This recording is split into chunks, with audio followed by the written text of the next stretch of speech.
তুমি এখানে বসে বসে তুমি কি ধান কাটবা? কাঠ বাড়িতে যাইছি সকাল থেকে বইছি সকাল পাইতেছি না তো ওইটা দিবেন সরকার তো রেট দিছে 120 টাকা আইডি কার্ড দিছে। 120 টাকা 1000 টাকা করে লাগবে এই সাংঘাতিক নিয়ে আছে সাংঘাতিক।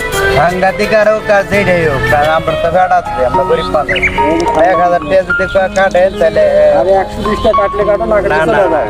কাটবো না 120 টাকা কাটবো না 1000 টাকা লাগবে না না সরকার যে রেট দিছে সেই রেট আমি কাজ করব। আচ্ছা ভাই, এখন দুজনে তর্ক বিতর্ক করলে লাভ নাই। বর্তমান যে পরিস্থিতি, গৃহস্থের ধান বুনাইতে গেলে আপনার অনেক খরচ, আপনার ধান লাগাইতে গেলে খরচ আছে, কাটতে গেলে খরচ আছে, সম্পূর্ণ মিলে দেওয়া গেছে একজন কৃষকের যে আপনি যে দামটা বলছেন যে 1000 টাকা দিলে কিন্তু গৃহস্থের পুষে না। এখন আপনি কম সম পারবেন কিনা ভাই দেখেন। আমরা কি করবো আমরা তো গরিব মানুষ তা তো বুঝতে পারছি গরিব মানুষ। এইটার উপরে আমরা তো একদিন কাজ করলে 3 দিন কাম পাই না। তাহলে আমরা তো পেট চলতেই জিনিসের দাম যে বাড়তি আপনি বাজারে গেলে ওই কাঁচা বাজার তেল টুল কিনতে কিনতে 1000 টাকা লাগবে।